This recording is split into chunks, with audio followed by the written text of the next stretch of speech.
nation will endure as it has endured.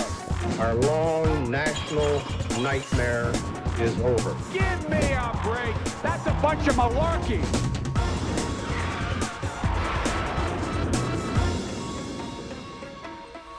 Hello, welcome to Planet America. Here in the Oval Office, I'm John Barron. Stuck at home waiting on a very real COVID test, I'm Licciardello. On this week's program, Joe Biden wages his first act of war. The lawyers and even some fellow Democrats are not too happy. Donald Trump's declaring that he's going nowhere, but Andrew Cuomo, not so sure about him. And I'll have the almost forgotten story of America's worst ever school massacre. And John's going to have a fireside chat with special guest chatterer Dr. David Smith. But first... More good news on America's fight against the coronavirus pandemic, with the Biden administration announcing an accelerated rollout of the COVID vaccine, made possible by the emergency approval of the Johnson & Johnson vaccine this week. Biden also used the Defense Production Act to forge a partnership between J&J and fellow drug maker Merck, which hasn't developed a vaccine of its own, but does offer significant production capacity. Here's what all this means. We're now on track to have enough vaccine supply for every adult in America by the end of May. Let me say that again. When we came into office, the prior administration had contracted for not nearly enough vaccine to cover adults in America. We rectified that. And there goes Biden again, taking another gratuitous swipe at the Trump administration's vaccine development. And once again, seems a bit unfair to me. Certainly seemed unfair to Trump's Assistant Secretary for Health, Admiral Giwa, who tweeted, "I am so tired of the continuing lies that the president inherited a COVID vaccine mess, when in fact 99% of current vaccine manufacturing and distribution is exactly as planned and explicitly described by Operation Warp Speed." Now, I don't know about 99%. The merger of Merck and Johnson & Johnson's efforts, at the very least, is all Biden, and that should make a huge difference in about 2 months when the process kicks off.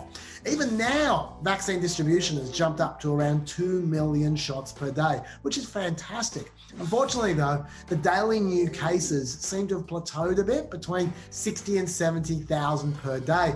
Now, that seems small compared to the last few months, but until the third wave, that was up with the worst of the entire pandemic. So too with daily deaths, which have plateaued around the 2,000 per day mark. Once again, less than it was, but at about the previous high level for the entire pandemic. We're still a month or two before America starts approaching herd immunity. Maybe this is why CDC Director Rochelle Walensky was warning people to not get complacent. Please hear me clearly.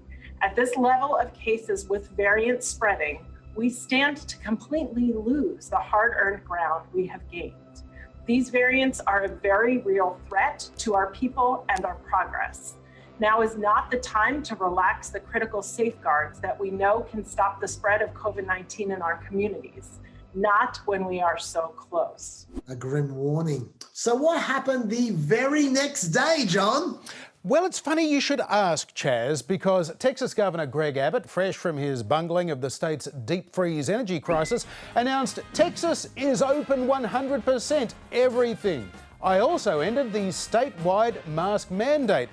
And he does mean open. All businesses now at 100% capacity. No need for a mask at all, except in all the chain stores which have their own individual business mandates. So we can expect lots of pretty crazy standoffs in the aisles. Mississippi soon followed suit, and President Biden was not mincing words in response. And the last thing we need is the Neanderthal thinking that in the meantime everything's fine, take off your mask. Forget it. And then Tennessee Republican Senator Marsha Blackburn leapt to the defence of Neanderthals. Neanderthals are hunter-gatherers. They're protectors of their family.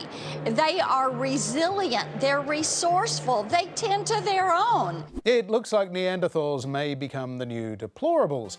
Meanwhile, it's predicted the more contagious UK variant of COVID, B.1.1.7, is about to become the dominant form of coronavirus in America sometime this month. Biden's special COVID advisor Andy Slavitt called on other states and cities to keep their mask mandates for now. We know that it can save tens of thousands of lives if people do this. And we strongly encourage people to continue to wear masks, and mayors, governors, and others recognizing that they have difficult decisions to make to keep the course. Now, to be fair to Greg Abbott, this isn't as big a change as it seems at first, because Texas businesses were already at 75% open even before this. And whether people wear masks is often more about their personality than any government mandate. In fact, Greg Abbott made the same point that last clip did, explicitly saying that people should keep taking precautions. Today's announcement does not abandon the safe practices that Texans have mastered over the past year. Instead, it's a reminder that individual safety is managed every day as a matter of personal responsibility rather than by government mandate. Individual responsibility is a corollary to individual freedom. We can have both. But he suggested it was time for the state government to ease out a little bit because things are getting better. Texas is far better positioned now than when I issued my last executive order back in October. Now, you see, this is where Abbott loses me, though, because he issued his last executive order back on October 8. And there was a 7-day average of 3,900 new cases per day in Texas on that day. Now, the 7-day average is 6,700 new cases. On October 8, there was a 7-day average of 91 new deaths in Texas. Now, the 7-day average is 226 new deaths. So it is way worse now. And as for vaccines, Texas has only given at least one shot to 13% of the population, and that ranks them 48th out of the 50 states. So Abbott's kind of full of it. By the way, one more reason to keep restrictions a touch longer: they are absolutely killing the flu. There's been one pediatric flu death this season so far, compared to 92 at this stage last season. Also, the flu annually has been connected with 600 to 800,000 hospitalizations and 50 to 60,000 deaths nationally. But this season, despite 660,000 tests, there have been only 1,500 documented cases of the flu nationally in total. That is 0.2% of tests. So that is a bonus. Look, I understand that as the vulnerable get vaccinated, it'll be time to calm down. But at least for the next few weeks, there's got to be some middle ground between a free-for-all and this.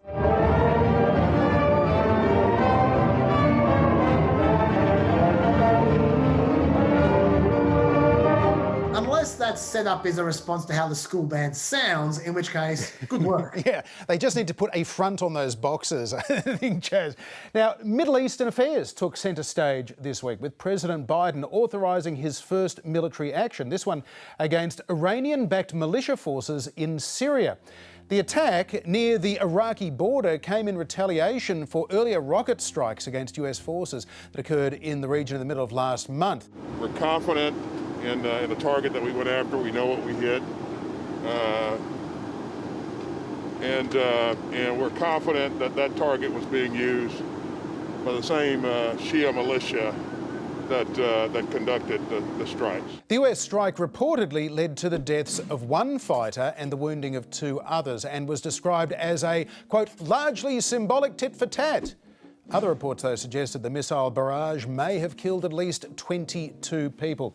It came at the direction of the president, just as the Biden administration is trying to rejoin the 2015 Iran nuclear agreement, which was torn up, of course, by his predecessor, Donald Trump, Chaz. Yeah, as you say, John, this is a critical time for the Iranian nuclear deal. Basically, both sides are demanding concessions from the other side before they make any moves. And they're running out of time. There's an Iranian election in June, and it's sure to result in an anti-American government. Right now, America has an unfavorable rating of 84% in Iran. So it is now or never. The European Union has been working on organising an informal Iran deal meeting between all the parties and America. And Iran's foreign minister was making encouraging noises about it. Iran had been talking tough about kicking out inspectors, but then they agreed to give the UN inspectors continued access to monitor their nuclear activity all the way up to the election. So things were kind of looking up. And then this happened, and Iran immediately cancelled the meeting Europe was organising and said that, considering the recent actions, Iran does not consider this the time to hold an informal meeting with these countries. So they're back to square one, John, and running out of time. Now that is the politics. What about the law? As Jen Psaki tweeted after Trump launched airstrikes in Syria, what is the legal authority for strikes? Syria is a sovereign country. Indeed. Well, the Pentagon says the attacks were in response to recent attacks against American allied personnel in Iraq, like John mentioned. They also said, though, those attacks were ongoing and that their response was proportionate. Now, those words aren't an accident. You see, international law allows a proportionate military response to an ongoing armed attack. The only problem, though, is that attack on the Erbil Air Base a month ago is clearly over. And so that's not proportionate self-defense. And you need a pretty good reason to go around bombing Syria to improve the long-term security of your contractors in Iraq. Especially when the Pentagon statement said that the place they hit was used by two Iranian-backed militant groups, the KH and KSS, neither of whom was the group that claimed responsibility for the initial rocket attack in Erbil that America was supposedly responding to. So, John, we've got a problem there. Yeah, we certainly do, and we'll circle back to that question of legality in just a moment. The US relationship, though, with their key regional ally against Iran, Saudi Arabia, was further strained this week as well by the release of a declassified US intelligence assessment, which puts the blame for the 2018 murder of journalist Jamal Khashoggi squarely at the feet of Saudi Crown Prince Mohammed bin Salman. The last time Jamal Khashoggi was seen alive, he was entering a Saudi consulate in Turkey. Now the report details the horror of what happened inside, how he was killed and that assassins used a bone saw to dismember his body. The Democratic chair of the powerful Senate Foreign Relations Committee, Bob Menendez, wants action. I think there's a responsibility here to send a global message that you can't, even if you're an ally of us, cannot kill someone with impunity, violate the international law, and ultimately get away with it. That is easier said than done, given that Mohammed bin Salman is likely to become the king of Saudi Arabia, probably sooner rather than later. So far, 6 Saudis directly involved in the assassination of Khashoggi have been sanctioned by the Americans, but not the prince himself, Chaz. That is right. America has imposed visa restrictions on 76 Saudi individuals in total so far, and their families.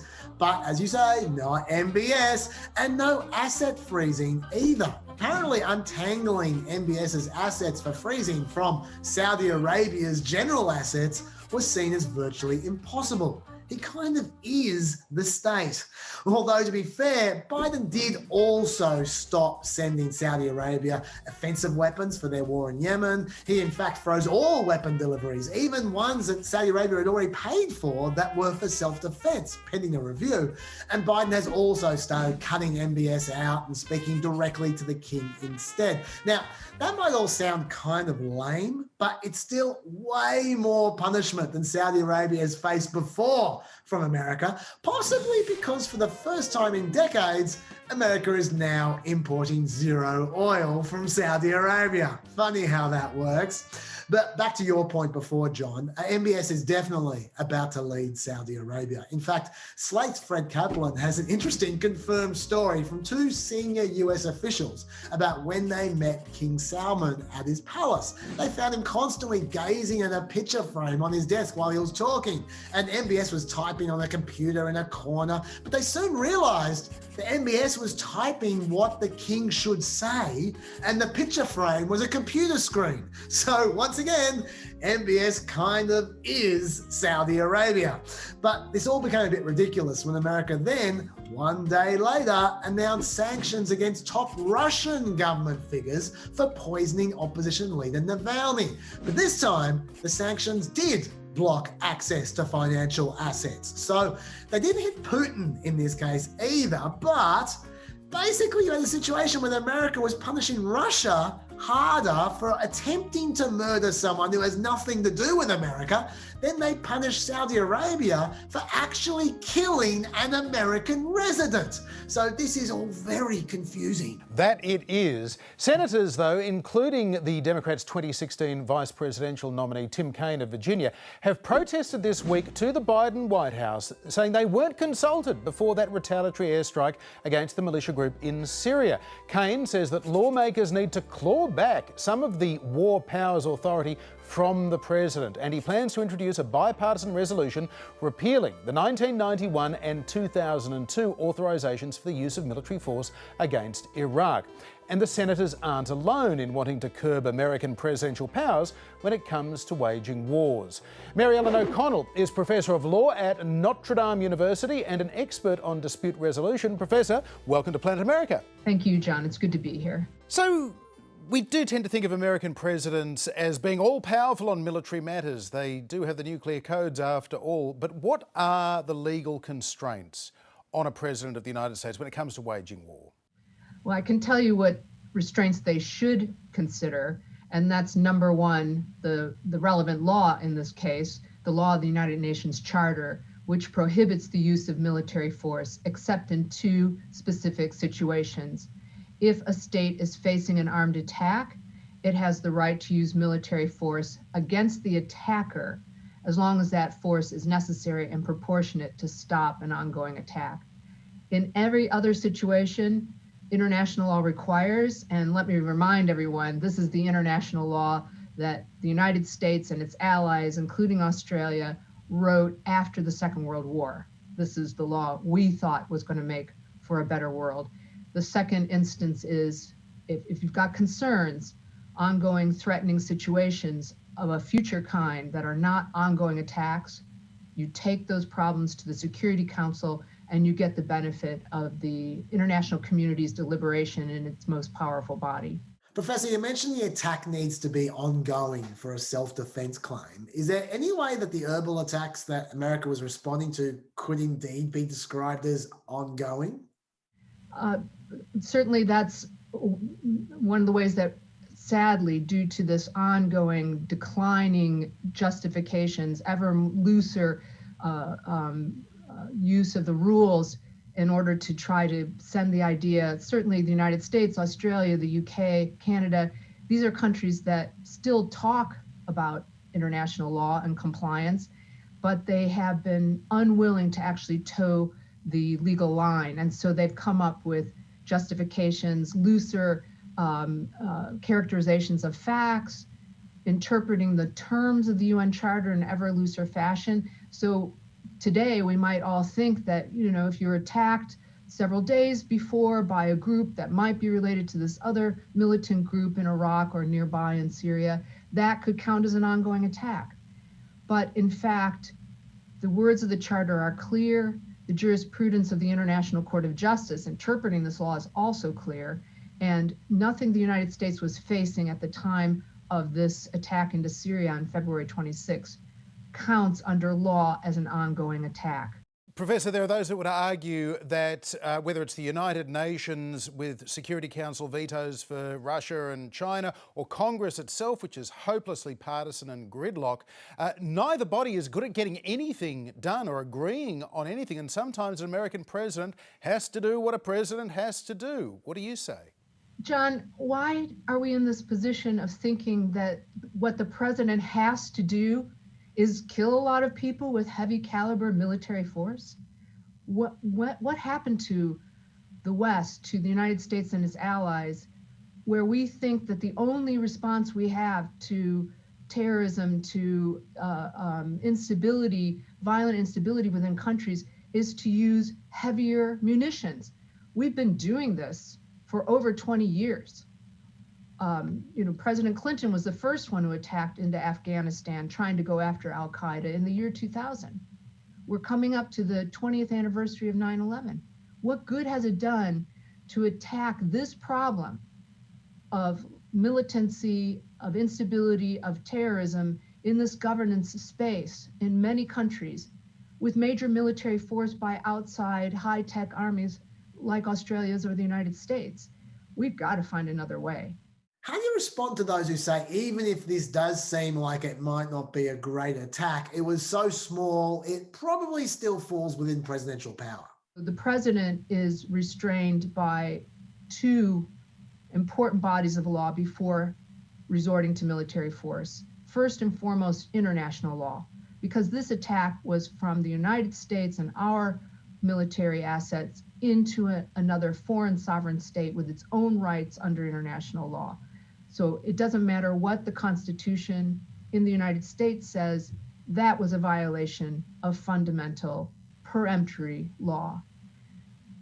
At the same time, President Biden failed to comply with Congress's most recent statements trying to restrain the presidents from these kinds of individual lawless acts. So we've got our own set of law to try to keep our executives within the law under a check and balance system. Just a year ago, Congress passed a resolution telling Donald Trump not to attack Iran without giving notice to Congress first. This was after his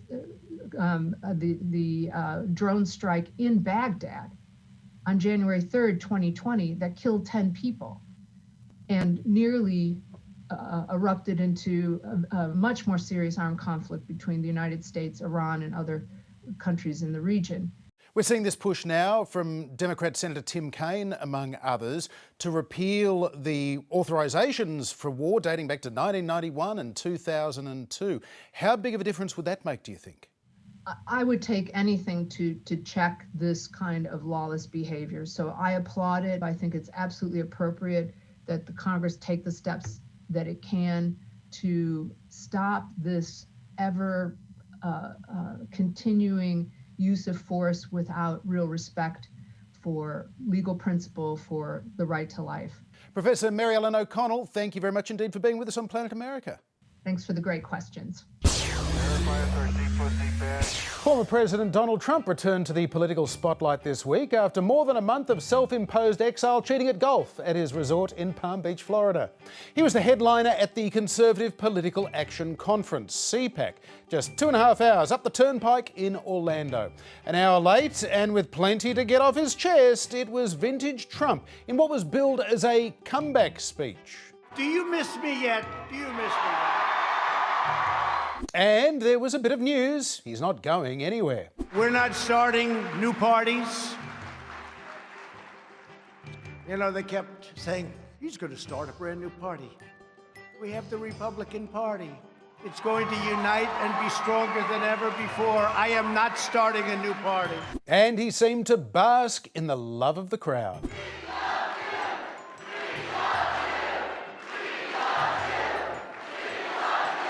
But then, predictably, things turned a little bit darker. Trump repeated the false claim the presidential election result was the result of fraud. This election was rigged, and the Supreme Court and other courts didn't want to do anything about it. So much for the past. What about the future? With your help, we will take back the House.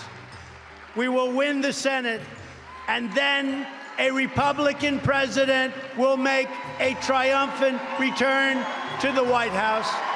And I wonder who that will be. I wonder too. A big tease there. Maybe he's running, or maybe he just wants to decide who does run. In fact, it's almost like he's teasing another old TV show reboot.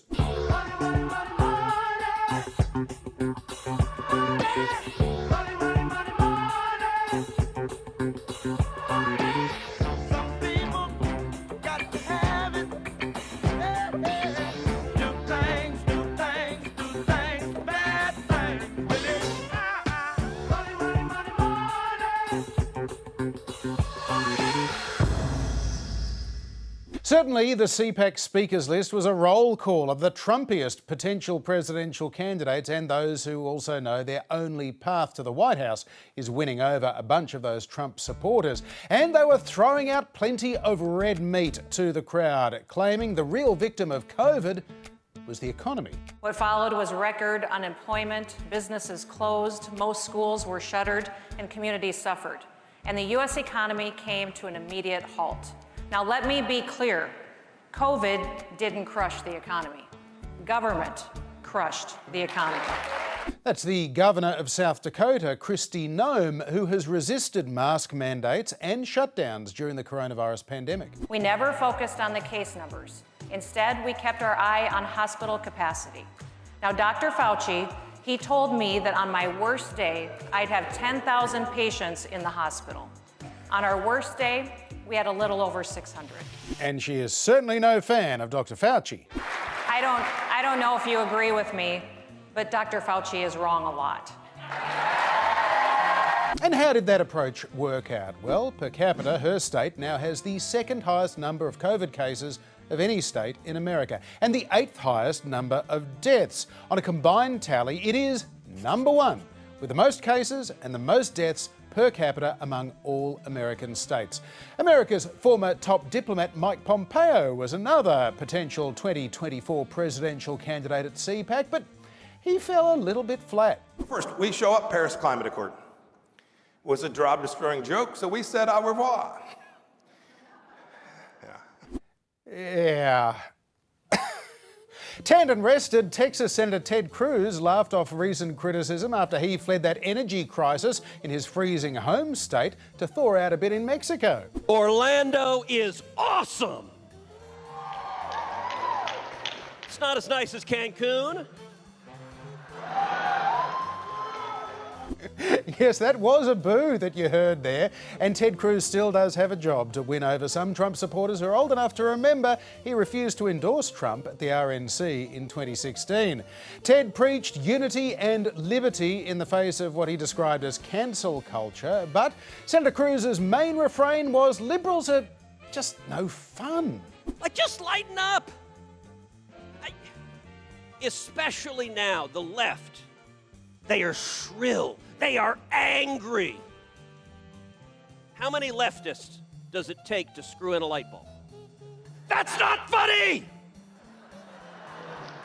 Shrill, angry. Not everyone was treating it like open mic night at the Comedy Store, though. Florida Governor and rising Republican star Ron DeSantis made it very clear he thinks that Donald Trump has remade the Republican Party. We cannot, we will not go back to the days of the failed Republican establishment of yesteryear. Yeah, interesting call for DeSantis to read off notes rather than an auto cue. Don't know what that's about. But all in all, there was noticeably less direct praise for Donald Trump and fewer claims about stolen elections than you might have expected at CPAC, although there is clearly a strong determination to challenge access to voting rights, which former President Trump has certainly been fomenting, Chaz. Yeah, don't get us wrong though, there was still plenty of Trump love on display from the entertainment. Who won Trump won? Who won Trump won? Watermark the baddest 45, the chosen one. You know the fans did it sweet. They was knocking at the front door. Patriots pulling up, knocking on the Capitol. Oh yeah. I know it's exploitative, but those Republican dancers are so hot. They even had their own golden Trump idol on display to worship. That is so cool. We're the people. For years. And appropriately, that statue quite literally has a golden calf. But I still think your point is well made, John, because look at the results of the CPAC straw poll.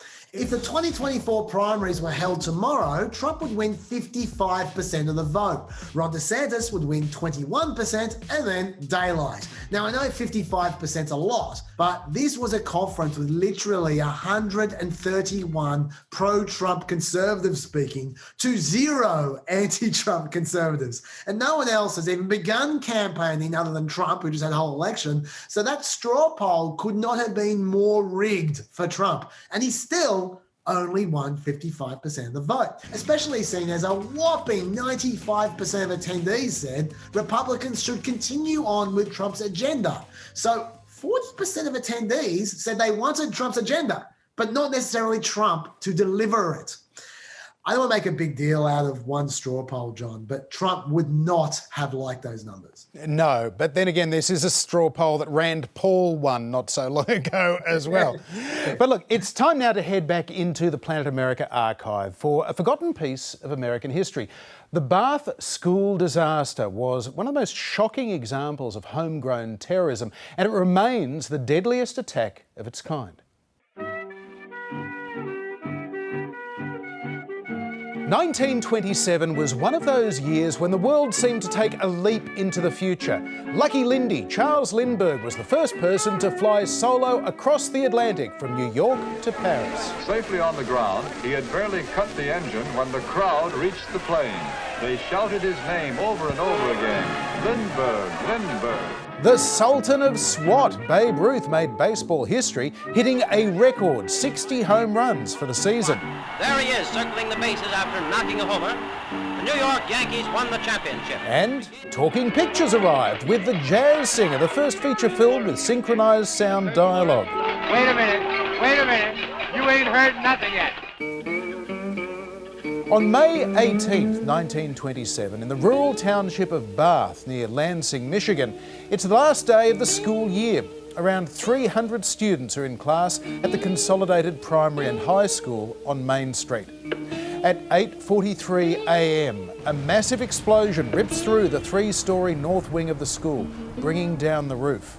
The blast can be heard for miles around. Bath locals and nearby farmers rush to the scene of devastation, many assuming there must have been a gas leak. They start digging through the rubble. Contemporary accounts depict an appalling sight. There was a pile of children, about 5 or 6 under the roof, and some of them had arms sticking out, and some had legs, and some just their heads sticking out. They were unrecognizable because they were covered with dust, plaster, and blood. The school's caretaker, Andrew Kehoe, a former school board treasurer, electrician and struggling farmer, drives up outside the school in his Ford truck, steps out of the vehicle. Witnesses later say Kehoe, holding a rifle, beckoned the school superintendent, Emery Hugh. Then there's shouting. Moments later, a gunshot and another huge explosion. Both men are killed instantly. So is 8-year-old Cleo Clayton, who'd survived the first blast.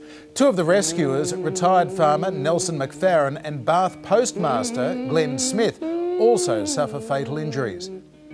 Bewildered parents and townspeople continue to dig through the rubble, not knowing what might happen next. It is a miracle that many parents didn't lose their minds before the task of getting their children out of the ruins was completed. It was between 5 and 6 o'clock that evening before the last child was taken out.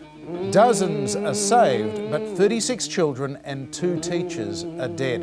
America was stunned.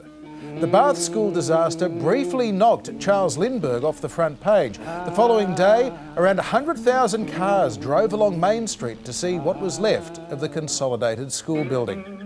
By now it was clear this had been no accident. Andrew Kehoe had blown up his truck, which he'd packed with dynamite and shrapnel to cause maximum carnage. Rescuers found more than 200 kilograms of dynamite and other explosives which had failed to detonate in the south wing of the school. It was rigged to a barrel of petrol and an alarm clock set to go off at 8:45 a.m. If it wasn't for a short circuit, the massacre would have been even worse. Before heading to the school, Kehoe had also blown up his farmhouse and killed his wife, Nellie, who he'd brought home from hospital while she was suffering tuberculosis the day before. As investigations got underway, it soon became clear Andrew Kehoe had been planning the attack for over a year. Angered after he lost an election for the position of town clerk, he bitterly resented an increase in taxes to pay for the school on top of Nellie's medical bills. He was notified last June that the mortgage on his farm would be foreclosed, and that may have been the circumstance that started the clockwork of anarchy and madness in his brain. Despite that alleged anarchy and madness, Kehoe spent months carefully planting explosives in the basement of the school on the pretense of fixing the electrical wiring and other odd jobs. It was coldly calculated revenge. At his burned-out farm, Andrew Kehoe left a note. It read, "Criminals are made, not born." But experts at the coronial inquest disagreed. They said Andrew Kehoe was born a psychopath with a violent temper, no empathy or remorse. In the months ahead, 2 more children would die from their injuries, taking the total death toll to 47. Today, memories of the Bath School massacre have been largely swept away by the passage of time and some of the happier events of 1927. Lindy landed in Paris just 2 days later. And pretty soon, there was a stock market crash, the Great Depression and World War II, and yet more stunning acts of violence. But to this day, the bombing in Bath, Michigan, is the deadliest school attack in America's history and one of the worst ever acts of domestic terror.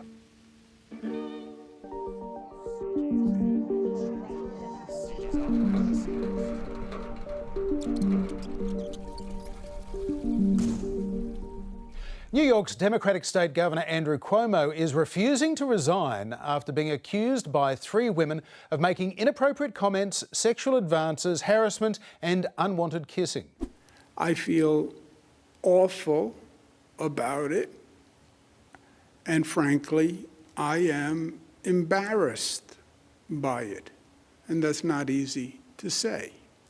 But that's the truth. Cuomo also says he regrets acting in a way that made the women feel uncomfortable, but he denies ever touching them. The governor is already under pressure for his mishandling of the COVID pandemic in the Empire State, including the decision to send elderly COVID sufferers back to nursing homes to free up hospital beds and then downplaying the death toll.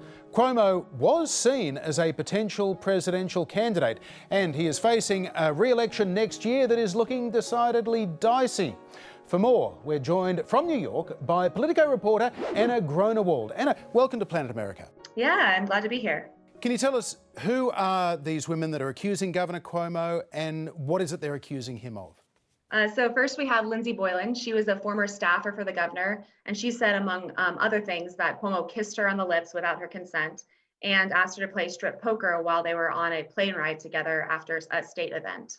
And she had alluded to this in December on Twitter when she said that she faced harassment, but she didn't give many details. And Cuomo and his office immediately said that the allegations were untrue.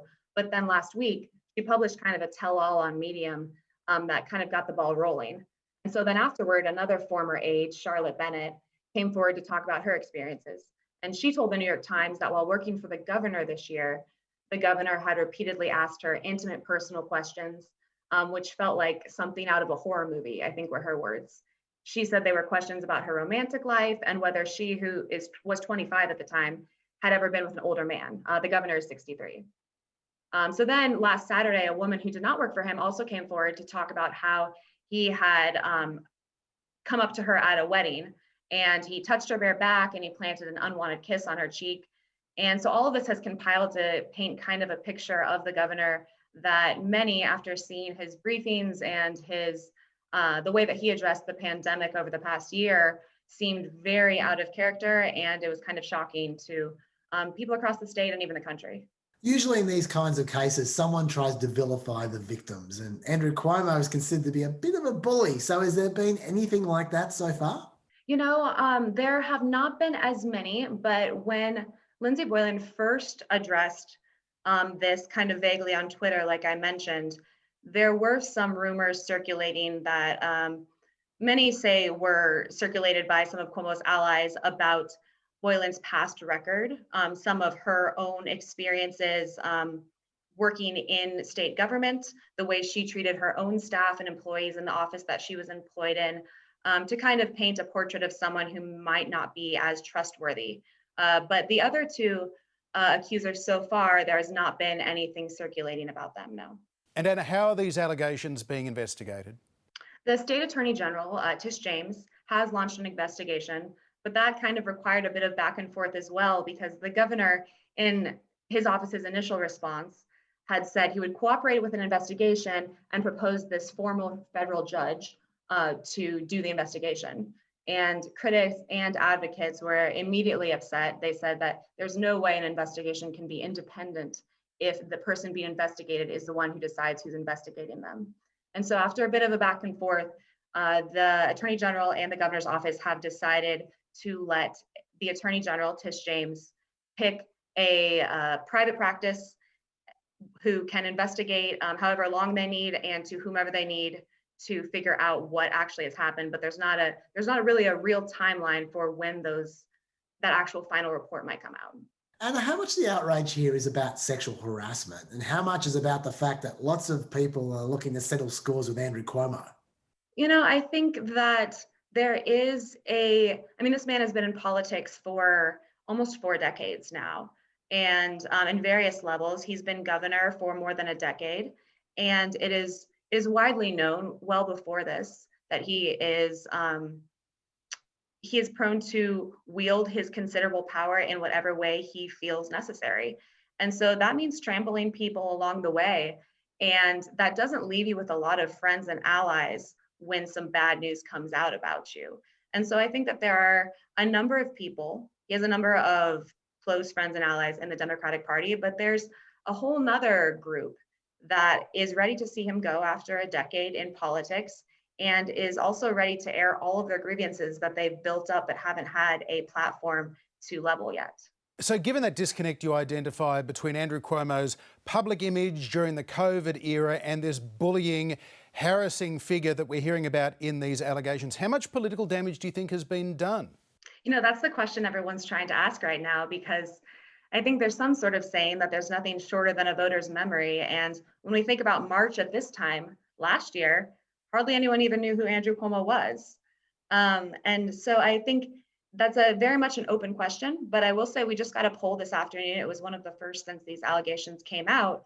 And his approval numbers on the lower side, and there are many are opposed to him seeking a 4th term.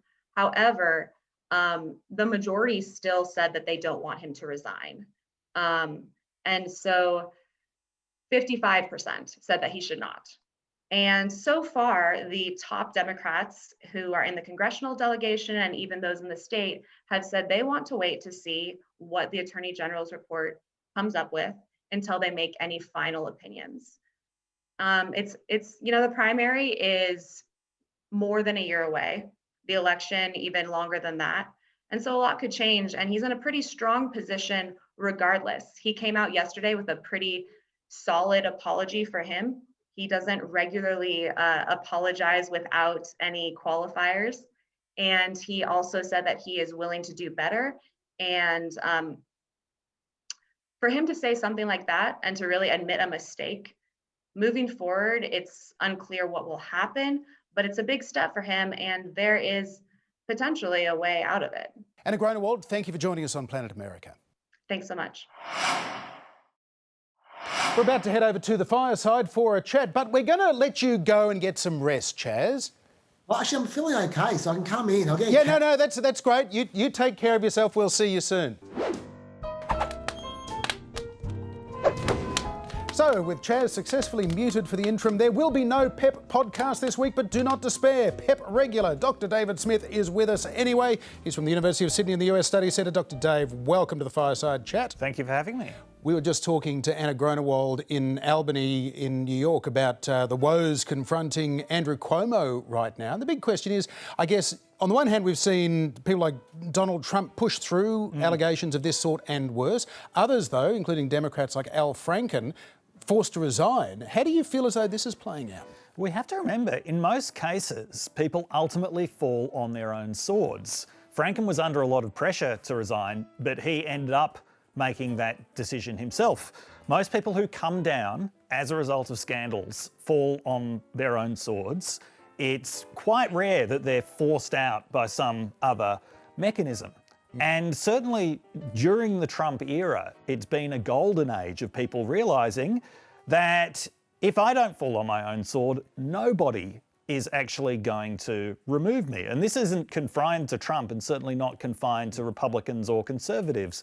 We see Ralph Northam, the governor of Virginia, who had a blackface scandal very early on, as did Justin Trudeau, Prime Minister of Canada. And both of them weathered it. How much of that do you think, David, is about how much political capital they have at the moment? Because with Andrew Cuomo, as well as these three individuals making various allegations against him, there's also a bit of a pile-on of, including even some fellow Democrats in New York State, as well as lots of reporters saying, this guy's a jerk. I mean, he's really aggressive. He's a bully. He's a workplace bully. Whether he's a harasser or not, he's not a nice person. Yeah, I think that isn't going to bother Cuomo so much, what people think of him personally. I think for him it will be the calculus of whether he can win that 4th term as governor that he wants. Now, earlier last year, he would have been certain that he could win a fourth term because he was seen nationally as the guy who takes the coronavirus seriously. He was this real counterpoint to Donald Trump in the media. But certainly over the last couple of months, a lot of that shine has come off. And certainly, even though he was seen as this great media performer who took the coronavirus seriously, New York was not one of the better states when it came to handling the coronavirus. And in January, there was a report by New York's Attorney General, Letitia James, saying that a lot more people had died in nursing homes than had been admitted. And this was already a real problem for Cuomo because New York had this problem where early on, elderly patients had been taken back to nursing homes after COVID diagnoses, and it spread like wildfire through those nursing homes. It then came out that they weren't including in the nursing home death toll people who, once they got very sick in nursing homes, were taken back to hospitals. Now, Cuomo's response to this was very characteristic. He said, some died in nursing homes, some died in hospitals, they died. Yeah.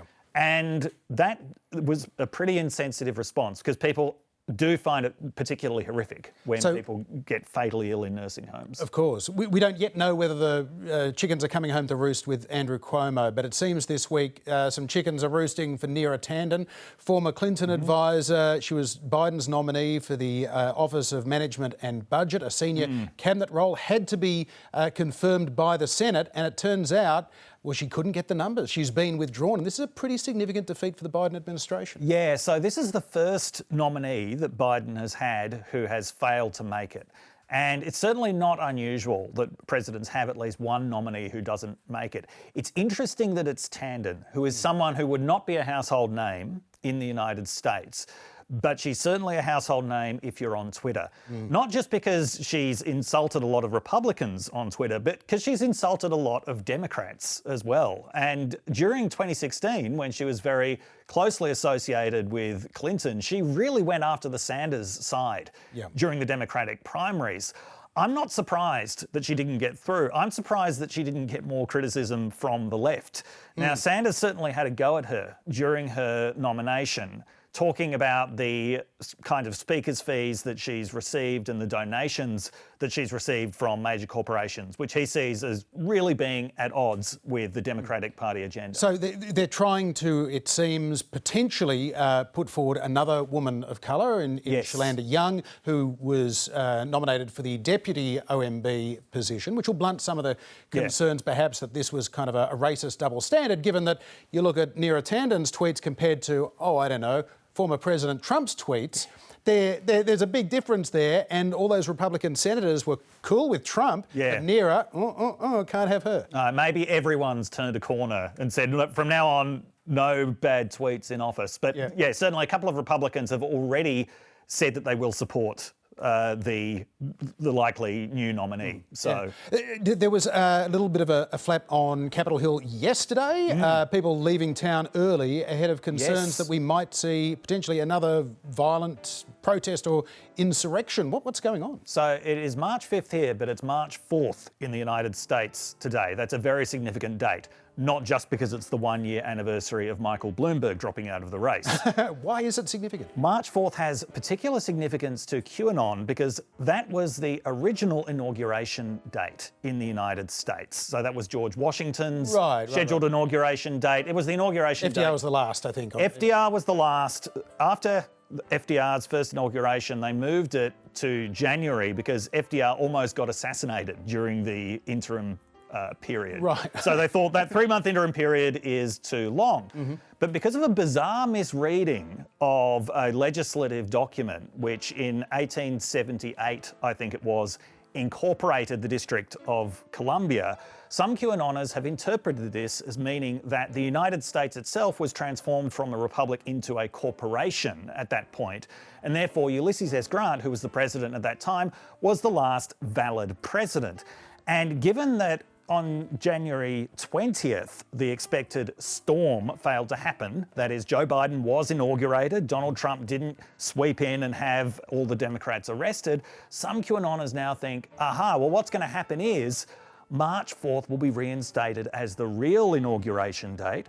Donald Trump will be inaugurated as the 19th President of the United States, the first valid one since Ulysses S. Grant, and everything that we thought would happen will happen just a little bit later. Now, this feels like every doomsday cult that when the rapture doesn't happen and we're not all beamed up to a space rocket, suddenly they shift the date to another date. But who's actually, do we know, is there an individual, is there a cue behind this misinformation, or is this just hive mind coming up with a bunch of cobblers? Well, the original cue seems to have stopped. The original host of the QAnon board basically said, guys, let's just remember the friends that we met along the way and move on to something else. But people are going to continue with this because they are so invested in it. As Leon Fessinger's classic book on this topic, When Prophecy Fails, pointed out, people who are really deeply emotionally invested in it and who are also surrounded by other people who are emotionally invested in it can always reduce that cognitive dissonance that comes. You just gave us an academic footnote in the I'm Fireside. an academic. That's what I'm here for. You're making this classy, Dave. Now, speaking of malarkey... That's a bunch of malarkey. Now, we have heard a lot of conservative outrage at so-called cancel culture in the United States lately, and this week there was another example of it. Dr. Seuss Enterprises announcing that it will cease publication of 6 of the late author's books due to racially insensitive illustrations. They include And to Think That I Saw It on Mulberry Street and If I Ran the Zoo. The company telling the Associated Press that they portray people in ways that are hurtful and wrong. That was Fox News. Then later that night, here's how Sean Hannity reported it. We're also learning tonight that sales are ceasing for 6 Dr. Seuss books over what's being described as racist and insensitive imagery. And then Sean conducted a typically thoughtful, sensitive discussion on the issue of racism and Dr. Seuss. You name me one person, first and last name, who's been harmed by any of these books. You cannot do it. You talk about racism. You tell me where this racism exists. The city, the state, the person in charge. How dare you come on this program and talk about racism? And later that night and for the rest of the week, our old mate Tucker Carlson weighed in too, defending Dr. Seuss by quoting at length the classic Sneetches. The story is a plea for colorblindness, and that's why the forces of wokeness hate it and Dr. Seuss. When the people in charge cancel Dr. Seuss, what they're really trying to eliminate is a very specific kind of mid-century American culture, a culture that championed meritocracy and colorblindness and the superiority of individual achievement over tribal identity. Yeah, but he left out the very specific mid-century bit about separate water fountains, waiting rooms, lunch counters, theatres and schools. And he also left out the bit about where the Sneetches is not one of the 6 books that have been banned. So cue the sting. Tucker and Sean and Donald Trump Jr. and all the rest of them have also been glossing over the fact that at no point in their statement did the Seuss Enterprises say that the late author, Dr. Theodore Seuss Geisel, is in fact a racist. Rather, they acknowledged these books portray people in ways that are hurtful and wrong. And here's what they're talking about. Dr. Seuss's depiction of a Chinese man and his African men and his Arabs. Maybe not inappropriate by the standards of Tucker's mid-20th century white male utopia when blackface was still common and black performers were still banned. And to be fair to Dr. Seuss, Bugs Bunny, in retrospect, was pretty bad as well.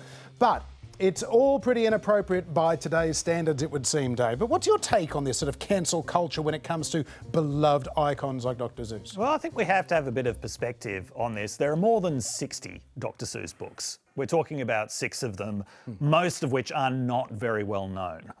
To think that I Saw It on Mulberry Street is because that was his first, but most of the rest of them, most people would probably struggle to name them.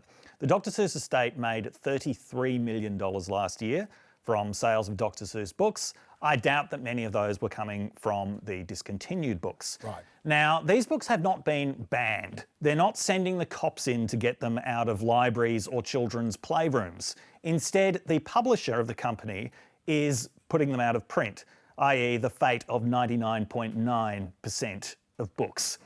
I would actually agree with Tucker Carlson that these are important historical examples of mid-century culture. I might have a different view of that mid-century culture from him. Nonetheless, they're certainly interesting historical documents, as are Dr. Seuss's wartime cartoons, which I've looked at, which are fascinating documents, undeniably though horribly racist at the same time, and advocating policies like the mass internment of Japanese Americans.